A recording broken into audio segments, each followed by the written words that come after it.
bit better for the climate.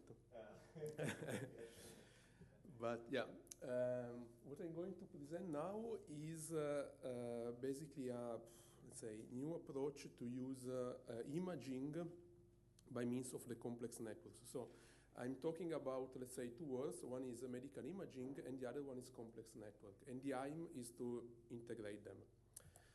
We know that now tumor is an heterogeneous disease. Is also a multifactorial disease, so this means that, as it was already described this morning, there are several factors that are needed for a tumor mass to become tumor, and can be modeled usually as a nonlinear systems and offers a complex dynamic. So there is this bifurcation to cause and so on. The point is that this heterogeneity is not just at one scale, but at a different scale. So it starts at molecular level, then at genetic level, cellular level, and this is translated into a variety of clinical symptoms, different way to approach the same type of tumor, for example, and it's the thing that makes the tumor really a complicated disease. In order to rationalize all these complexities, this well-known paper from Anna and Weinberg, they define these 10 hallmarks of cancers, which are basically 10 steps or 10, how can I say, abilities that the tumors has to acquire in order to proceed in its growth. We can see that, there are, let's say, 10 of these steps, not all of them has the same importance, but for example, one of the things that makes the tumor really aggressive is this evasion of growth suppressions, and this gives other possibility to the tumor to become angiogenic, replicative is immortality, produce metastasis, and so on. There are also other steps that are, how can I say, they are really important in the research today. For example, this inflammation that is a controversial step in which it's true that the tumor produces inflammation, but it's also true that inflammation fight against the tumor. So in these regions, there are a lot of new therapeutics that are developing in this moment. And also in the metabolism, in this issue, because the abnormalities in the metabolism can produce cancer, but can also treat cancer on the other side. For other purpose, what is important is that also these 10 steps are quite heterogeneous. So in the tumor can be present more or less all of them at the same time. So different regions of the tumor can present different steps. So one part of the tumor can be necrotic, the other one can be angiogenic, another one can produce metastasis, and so on. Luckily for us, the question for us is how to account for all these complexities and heterogeneity. Luckily, we can more or less, with modern techniques, measuring with different methodologies like MRI, CT, ultrasound, and so on, a huge variety of features related with tumors. So we are able to measure hypoxic regions, oxygen consumption, glucose, necrotic regions, and so on. And for that, we can have a lot of data sets regarding these features. Our point now is how to integrate all these features, because usually in the clinics, people try to co-register them, but simply co-registration is not a real integration of the features, because first, our brain, our view is not able to process everything at a voxel level, but we are just able to see bigger regions. And second, there are too many features that we are not able to process. So the idea is to propose these methods, this complex network that integrate all the image readouts and at a different level. So we can integrate physiological properties like perfusion, oxygenation, pH, and a lot of other features, anatomical structure, and tissue characterization like hypoxic, necrotic, and so on. I just want to mention this sentence that I found somewhere in the web, I don't remember where, in which it was written that in the era of the web, of the internet, the real knowledge doesn't come from the amount of information we are able to process, but from the number of connections that we are able to establish among them. And this is exactly what we are trying to do. Okay, how this works in practical terms. We are able to measure, let's say, from imaging readouts, a lot of information that we call features, like viable cells, necrotic, permeability, and so on. In geometrical terms, we measure basically a volume, and each, let's say, smaller volume that we call voxel is a specific region of the tumor, the smallest region that we are able to measure. What we call nodes in a network is they are spatially identified by these voxels and are described by the features. So for each voxel, for example, we can say, okay, this is a region where there are viable cells, it's not necrotic, it's permeable, and it presents perfusion, and so on. And this is defined by this simple function. Then we want to make the connection among the nodes, and these are called edges or links. And they are determined by on the basis of similarity between nodes. So it's reasonable to suppose that if nodes present the same features, they are somehow connected. And basically what we do is to compare all nodes one to each other and originate an adjacencies or the matrix in which all the information are present. The advantage is that we can include also information at a different spatial scale, just because the voxel can be somehow grouped, and we can include also information, for example, from histology, that we have a cellular level. Of course, in a patient, this is not always possible because we have just in vivo images. But in the preclinical images, this is a big advantage. Okay, the next step is this one. Okay, we have identified the voxel, the network, and so on, and based on the values of these features, we can define a state, a physical state of the nodes. So, for example, we can say if the voxel is angiogenic or non-angiogenic, or necrotic, and so on. This based on the features. For the moment, this is, let's say, simple, and we try to, as an example, we did a pilot studies in these regards, but I just want to present now an example in case of a patient with glioma. And here we have a series of 7 features extracted from MRI, so different kind of MRI with gadolinium, non-gadolinium, T2 weighted, T1 weighted, and so on. Now I don't want to go into detail of the meaning of these features, but just to present that we have 7 features. Then we have drawn a region of interest, including the tumor, which is almost here, the edema, plus 1 centimeter of healthy tissue. I'll tell you afterwards why we need the healthy tissue. And this, we build a network, and this is what we get. It's a big mess, with a lot of voxel connection nodes and so on. But then this is just a subset of this network in which there is 47 nodes and around 1,000 of edges. In red are presented the tumor nodes or the tumor voxel, and in green the healthy tissue. Now, the question is, what is the information behind these nodes in clinical terms? So what does these nodes and this network means? Let me recall one of the pictures that has been already shown this morning is these random network and scale-free networks. These are extremely important for this context. Because random network, which are basically here, follow a Poisson distribution, but it's important that they present an homogeneous structure. This means that nodes have almost the same number of edges. So this one is similar to this one, and so on. As an example, the secondary roads is an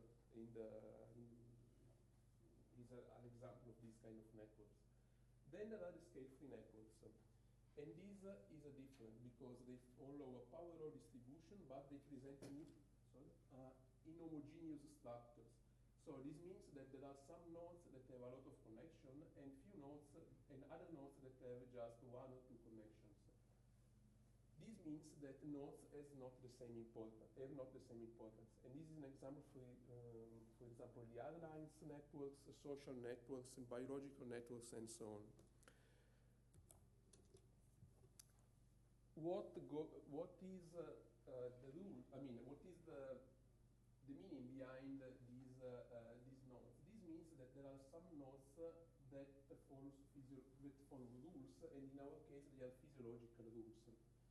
And based on the number of edges, the distance between nodes, and so on, we can somehow define a hierarchy in the nodes.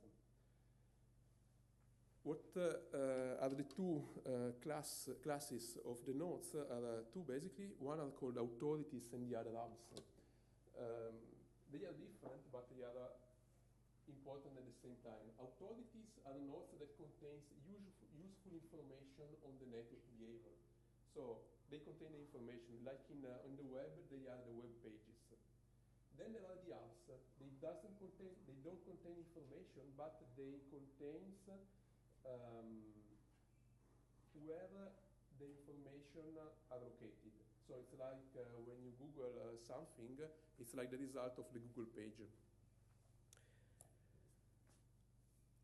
At this point, we have to somehow quantify these nodes hierarchy.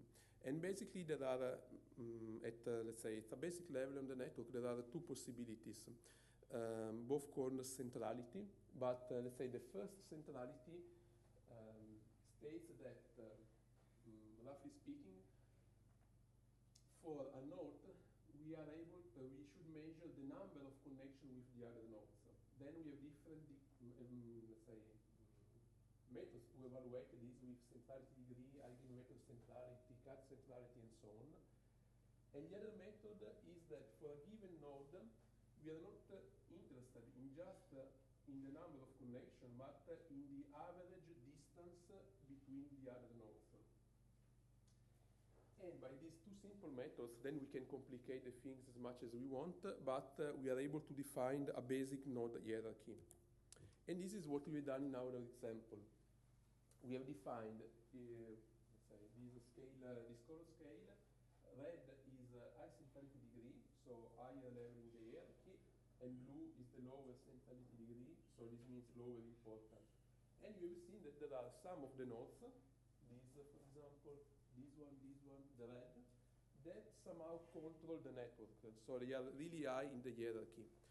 And this is important because, in principle, they are a target for therapy. So if we are able to define in a tumor some regions or some voxel, I don't know what you want to call, that let's say, that control all the other part of the tumor, we can just treat, in principle, let's say, these simple regions. In the case of radiotherapy, for example, we can increase the dose in this region and make the dose lower in the other part. Okay, this is what happens at a microscopic level, so at the level of the voxel. With the network, we have the possibility also to evaluate, let's say, the behavior of the tumor at a macroscopic level. For the moment, we have already defined, let's say, we are able to measure the features. We are able to, for each voxel, to define the state. And at this point, we are also able to somehow cluster the voxel. So we can say that nodes in the same state can be grouped, not only can be grouped as a clusters. So this means that in the network, we are able to define regions, and these regions, of course, correspond in spatial terms in the regions in the tumor. And this is what you've done in this preclinical experiment. in which we acquired different features. This, I mean, compared to patient, it's much easier because with animals we can have more freedom, and we can also include, for example, pet different kind of how can I say, methodology. So we can have much more features compared to humans. But what is important is based on these features, we were able to define these clusters of these three clusters. This blue around the tumor, which was highly angiogenic, the red that it was a proliferating tissue, and then the necrotic tissue in green.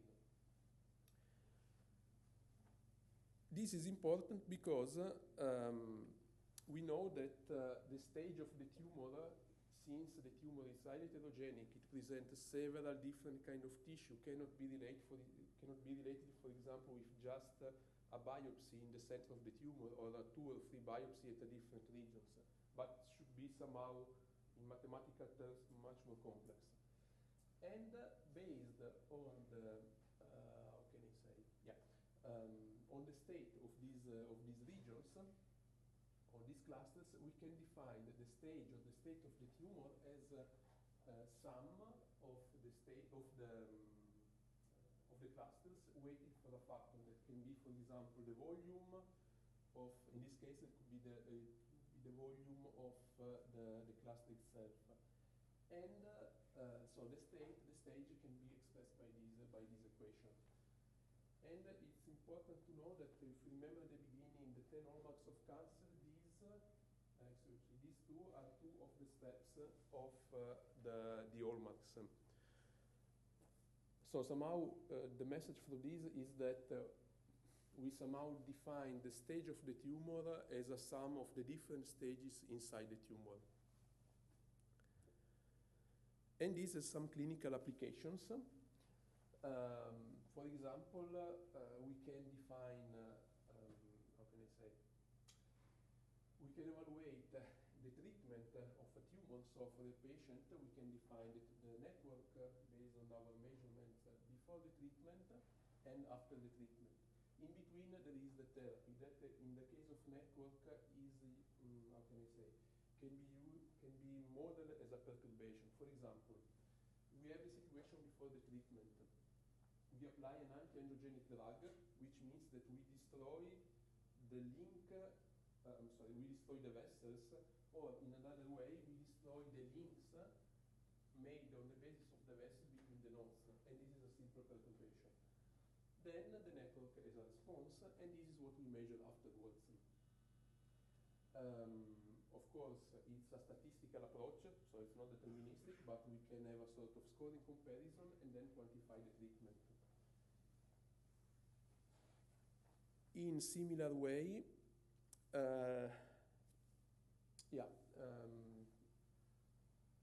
these I'll do afterwards because probably it's more interesting. Another point is the tissue differentiation. Again, we have two networks. In this case, we don't know in principle if it is a malignant tumor, for example, or a benign lesion, like in the case of breast cancer, for example. But we can use the same system, so define a network, evaluate the different states of the network, and based on the result, make a sort of differentiation in order to define if this lesion is benign or is malignant. This is a bit more complicated, but just to say that in principle can be used for this.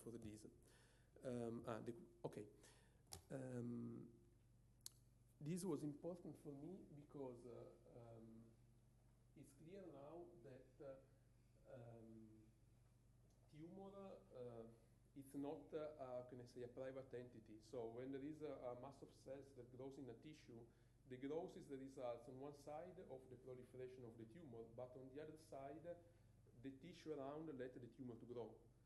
And it's a fight, let's say, between the tumor growth, the proliferating cells, and the immune system that try to attack, but it doesn't resist.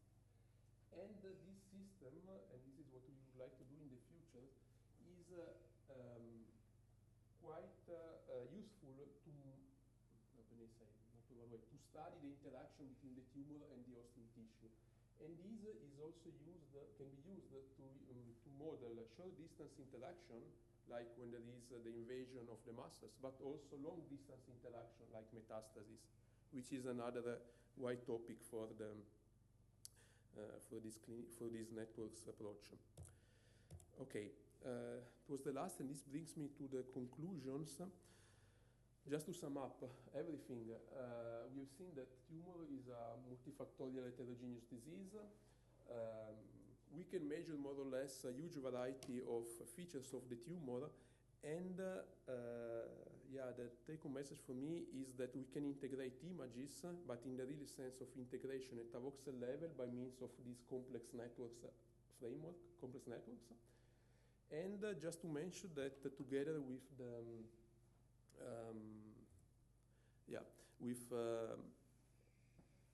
the University of Miami, MedAustron in Vienna, and the University Hospital of Zurich, we are trying to start a study in which we would like to measure retrospectively as a data set of 40 patients in which more or less we know everything from them, in order to stage 3 different kind of tumors in the head and neck regions. And I don't know if you know some industrial partner, that we are also looking for industrial partners, because this implies a lot of works and programming and so on. And this is something that we also would like to, to have in the consortium, because it would be a great help. And with that, yes, it was the end. I would like to thank these people and all of you for your attention. And yeah, 5 minutes. Yeah, thanks. So let's thank the speaker and open up the talk for questions. So great minds think alike. I actually really like your bioinformatics approach. I have one concern, and I don't have an answer to it, but I think maybe if we all put our heads together, we might come up with some answers. My concern is that we know that these measuring techniques actually can have a negative effect. So certainly clinically we need to do certain imaging. It helps us to know where the tumor is. It helps us to know about metastases. But given the fact that we're now starting to understand that we have this whole biophysical informatics system, anything, if you put that system into a huge magnet like in an MRI, you're going to really cause chaos. And the same thing if you expose it to X-rays. So what I'm wondering is if we couldn't still use the same principle, but reduce the number of images and start using other variables instead. Does that make sense? So for instance, one of the things that I have a lot of trouble with is the inflammatory issue, because somehow there's a phase transition between a constructive acute inflammatory response of the monocytes to when they transition into like tumor-associated macrophages. And when I talk with an expert on this and try and understand it, I'm getting the impression that nobody really understands it. It happens, you can identify all the subcomponents, but we don't know what causes that phase transition.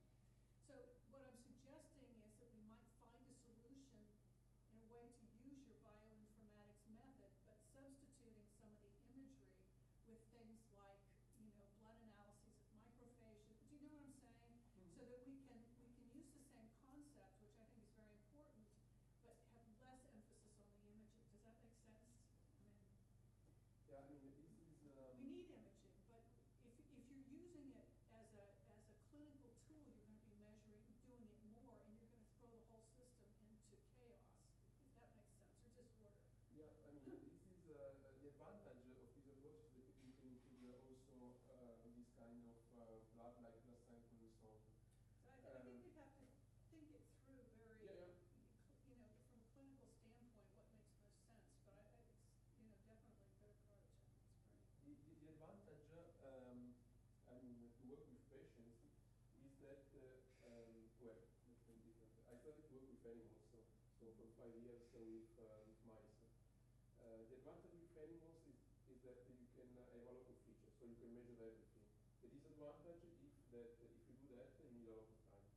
So let's say for an experiment with 20 animals, it takes like, let's say 20 hours to measure everything. With patients it's different. Luckily,